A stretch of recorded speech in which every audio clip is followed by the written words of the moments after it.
How to make mango float. Soric, Sebastian, Scarlett, Sky. Health, beauty, kids, vlogs, cooking, travel, idea, crafts. ជំរាបសួរបងប្អូនទាំងអស់គ្នា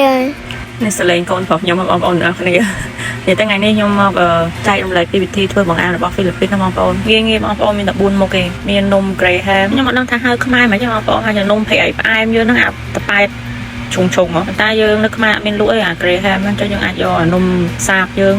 ក៏បានខ្ញុំចូលធ្វើនៅខ្មែរម្ដងមានអីញ៉ាំបានទៅបន្ទាប់មកមានស្វាយទុំហើយមាន all purpose cream cream ហ្នឹងអាចធ្វើបានគ្រប់មុខទាំងអស់អាចយកធ្វើម្ហូបក៏បានបង្អែមក៏បានហើយយើងមានអាទឹកដោះគោដែលយើងចាក់នៅលើកាហ្វេទឹកដោះគោតាមយើងទិញកាហ្វេដោះគោតាមប្រទេសហើយគេមានចាក់ឲ្យហើយហ្នឹងហើយបងប្អូន all purpose cream នៅខ្មែរអត់មានលក់អីចង់យើងអាចយកអា cream ធ្វើនំខេកយើងក៏បានដែររបៀបធ្វើគឺយើងយក cream ហើយទឹកដោះគោយកទៅដាក់ឈាលក្នុងទូទឹកកកឲ្យបានមួយយប់សិនទៅដាក់វាកន្លែងត្រជាក់អស់បងប្អូនបន្ទាប់មកយើងវាយ cream ឲ្យឡើង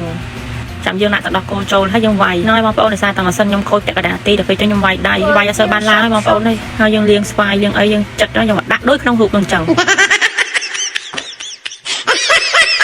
ធ្វើលេងទេបងប្អូនកុំធ្វើតាមខ្ញុំបងប្អូននិយាយទៅដំបូងគឺយើងយក Graham ទៅជ្រលក់ទឹកដោះគោឲ្យវាទន់ចឹងណាបងប្អូនបន្ទាប់មកយើងយក cream ដាក់មិនល្មមបងប្អូនមិនខ្រាស់ពេកទេបន្ទាប់មកយើងទៅរៀបស្វាយយើងទៅរៀបស្វាយហើយយើងយក Graham ជ្រលក់ទឹកដោះគោទៀតដាក់មកជាន់ទៀតយើងដាក់ cream ហើយយើងដាក់ស្វាយទៅយើង repeat ធ្វើអាហ្នឹងរហូតទៅអស់និយាយទៅពេញចានឬក៏ថាអស់ស្វាយយើងអញ្ចឹងណាបងប្អូននិយាយទៅមើលធ្វើតាមវីដេអូហ្នឹងបងប្អូនស្រួលធ្វើហើយមានអត់ឆ្ងាញ់ញ៉ាំទៅជាប់មាត់បងប្អូនតែកុំញ៉ាំច្រើនពេកណាបងប្អូនធាត់ហឹកមកគ្រីស្មាស់ហើយឆ្លងឆ្នាំគឺថាអូខ្ញុំញ៉ាំម្ដងអត់ក៏ឡើង2គីឡូ